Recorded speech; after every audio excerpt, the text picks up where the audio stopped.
In the depths of psychological truth, Freud discovered that genuine self-worth emerges not from the applause of others, but from the profound silence of self-encounter. This understanding challenges our modern addiction to external validation, revealing why those who build their worth on others' opinions construct houses of cards destined to collapse with the slightest criticism. True psychological strength develops in solitude, in the quiet spaces where we meet ourselves without the distorting mirrors of others' perceptions. Freud understood that the ego is not master in its own house, recognizing how external influences constantly threaten our sense of self. When we base our worth on validation, we surrender the already tenuous mastery we have, becoming puppets dancing to the strings of others' approval. Each compliment becomes a fix we need to maintain our self-image, each criticism a devastating blow that crumbles our carefully constructed identity. This external dependency creates a fundamental instability that no amount of validation can ever truly cure. The fortress of inner silence represents something entirely different, a self-worth built on the bedrock of self-knowledge rather than the shifting sands of opinion. In silence, away from the cacophony of others' judgments and approvals, we encounter our authentic self. This meeting can be uncomfortable, even frightening, which is why so many flee into the noise of constant validation seeking. Yet it's only in this encounter that genuine worth can be established. Consider how validation-dependent individuals live in perpetual anxiety. They must constantly perform, achieve, please, and impress to maintain their sense of worth. Their value fluctuates with others' moods, opinions, and projections. A critical comment can ruin their day. A lack of recognition can trigger existential crisis. They've outsourced their worth to external sources that are inherently unreliable, creating a psychological instability that manifests as chronic insecurity. The silence Freud points to isn't merely the absence of external noise, but the presence of internal listening. In this silence, we learn to distinguish between who we truly are and who we've been told we should be. We begin recognizing the difference between authentic self-worth and the conditional worth offered by others. This discrimination is impossible in the constant noise of seeking and receiving validation, where every external response drowns out the quiet voice of authentic self-knowledge. Building worth in silence requires courage because it means facing ourselves without the comfortable buffers of others' opinions. It means sitting with our shadows, our fears, our authentic desires, without immediately seeking reassurance that we're acceptable. This process of self-encounter, while challenging, creates a worth that cannot be shaken by external circumstances. The person who has built their worth in silence doesn't crumble when criticized because their value doesn't depend on others' assessments. The fortress metaphor is precise. What we build in inner silence provides protection against the constant assaults of judgment, criticism, and even excessive praise that can be equally destabilizing. This fortress isn't built overnight, but through consistent practice of self-reflection, self-acceptance, and the gradual development of internal validation systems. Each moment spent in genuine self-encounter adds another stone to this fortress. Freud noted that one day, in retrospect, the years of struggle will strike you as the most beautiful. The struggle to build self-worth in silence, rather than seeking it in validation, exemplifies this beauty. The temporary discomfort of facing ourselves without external props pales compared to the freedom of possessing unshakable worth. When we no longer need others' validation to feel valuable, we paradoxically become more valuable to others, offering presence rather than performance, authenticity rather than approval seeking. The psychological mechanism of approval seeking operates remarkably like substance addiction, creating tolerance, dependence, and withdrawal symptoms that can dominate an entire life. Freud's understanding of human drives illuminates why we become enslaved to others' opinions, constructing elaborate prisons where validation becomes our oxygen and criticism our suffocation. This addiction to approval doesn't develop by accident. Madi, it's cultivated through early experiences and reinforced by societal structures that benefit from our dependency. Freud observed that a child's first erotic object is the breast that feeds him, and love has its origin in attachment to the satisfied need for nourishment. This early connection between love and need satisfaction sets the template for approval addiction. Just as the infant requires milk for survival, we learn to equate others' approval with psychological survival.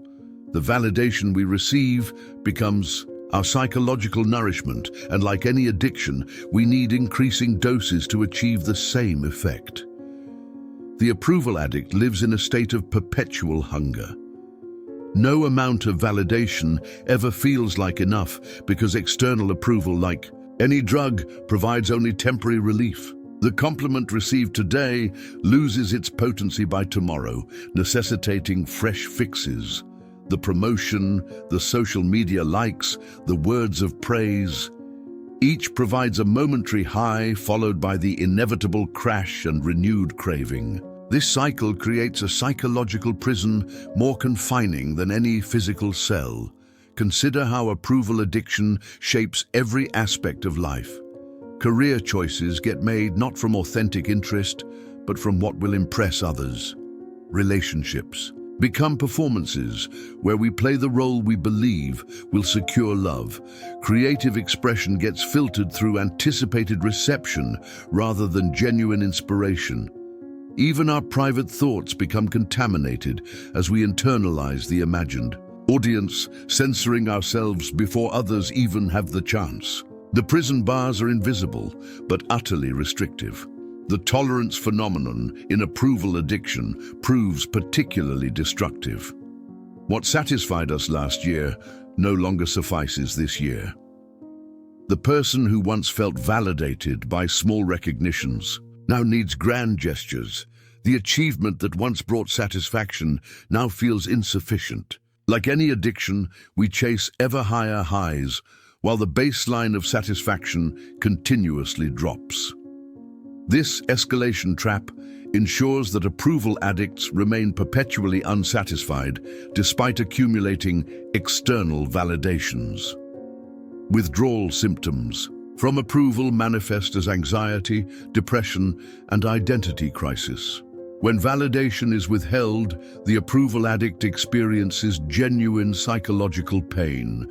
They've become so dependent on external sources for their sense of self that absence of approval feels like annihilation.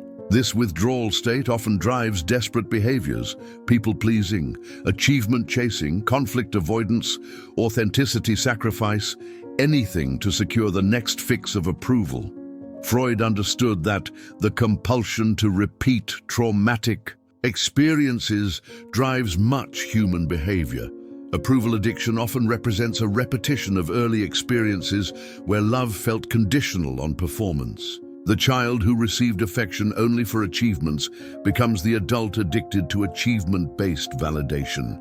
The child criticized for authentic expression becomes the adult desperately seeking approval for their false self. The addiction perpetuates the original wound rather than healing it.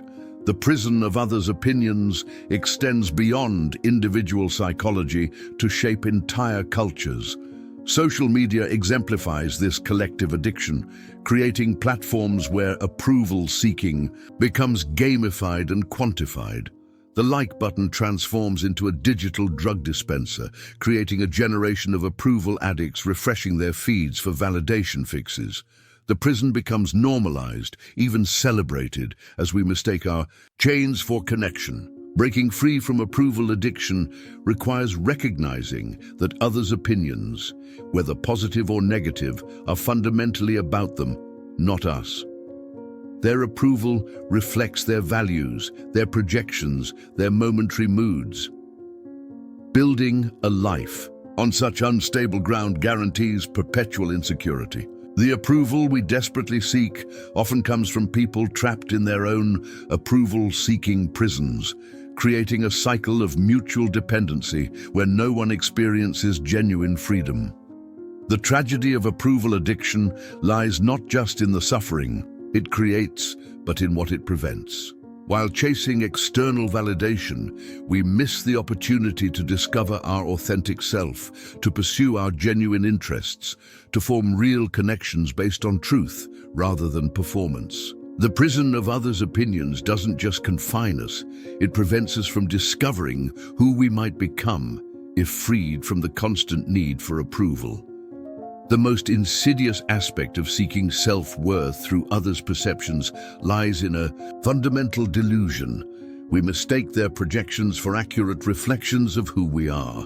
Freud's revolutionary understanding of projection reveals that others' opinions, whether praising or condemning, are filtered through their own unconscious material, making them profoundly unreliable sources for self-definition.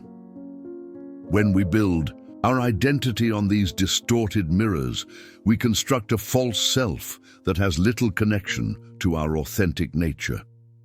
Freud wrote that the perception of reality is disturbed by the admixture of elements from within. This disturbance means that when others look at us, they don't see us clearly. They see us through the lens of their own experiences, traumas, desires, and shadows. The parent who sees their child as brilliant might be projecting their own unlived potential. The boss who views an employee as incompetent could be projecting their own feelings of inadequacy. Neither perception reveals truth about the person being perceived. The mirror trap operates through a cruel irony. We seek validation to confirm our worth, but the validation we receive reflects the validator's psychology more than our own value. The person who praises your independence might be projecting their own wish for freedom. The one who criticizes your sensitivity could be projecting their own repressed emotions. Building identity on these projections is like constructing a building. On a foundation of funhouse mirrors, the structure will be as distorted as its base. Consider how differently various people perceive the same individual. One person's hero is another's villain. One person's genius is another's fool.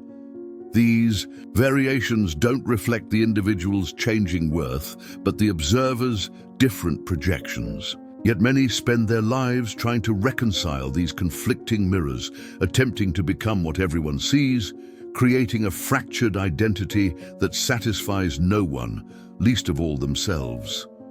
The validation we receive often says more about what others need us to be than who we actually are.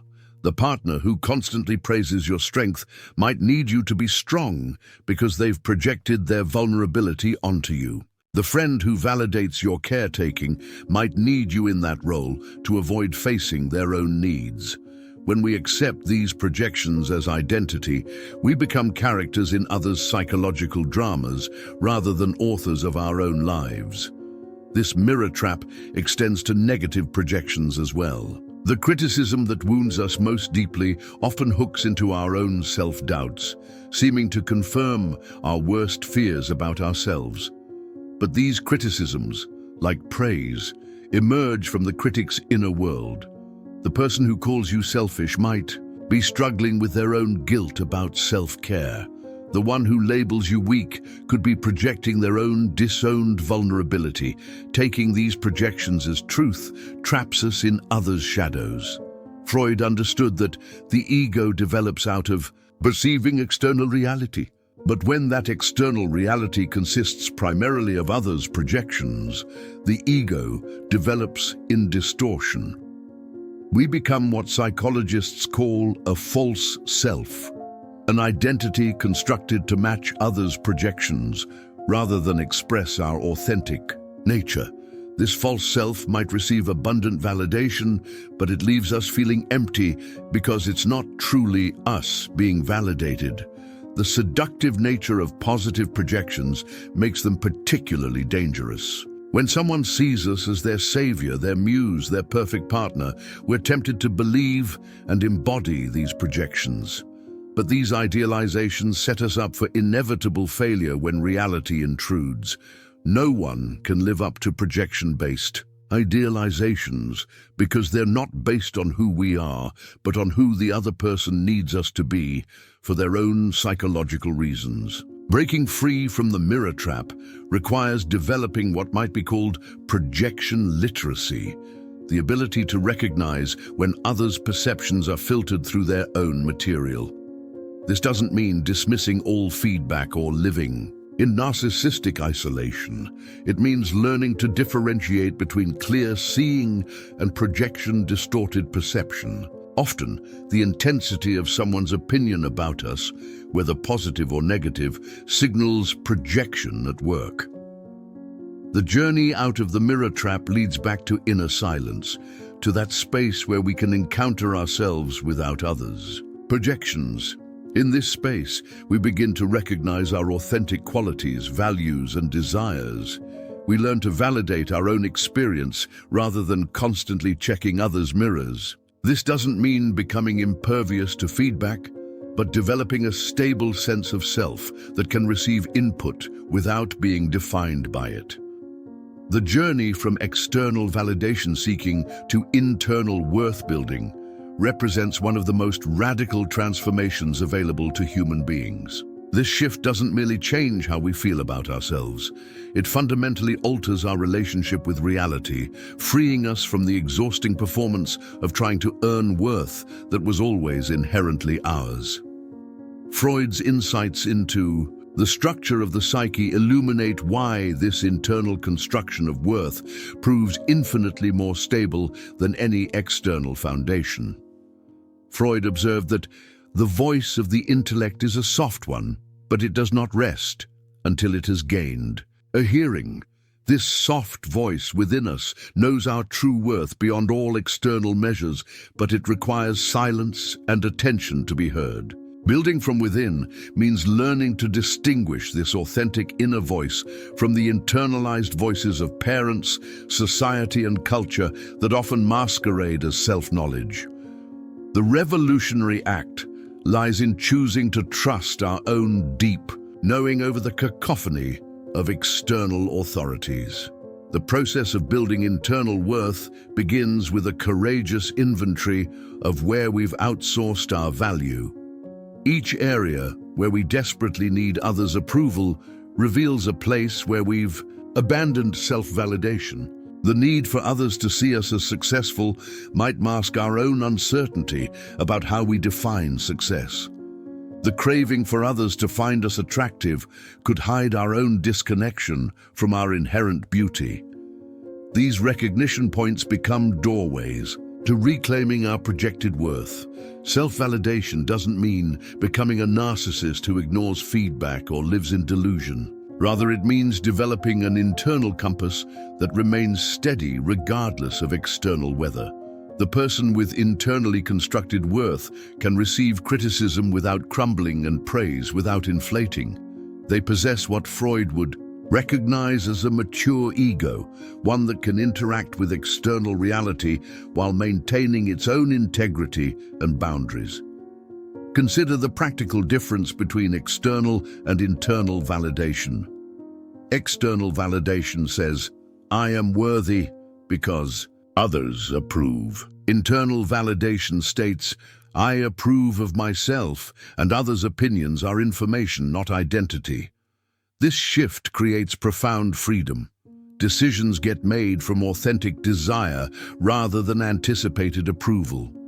Relationships become genuine connections rather than validation-seeking performances.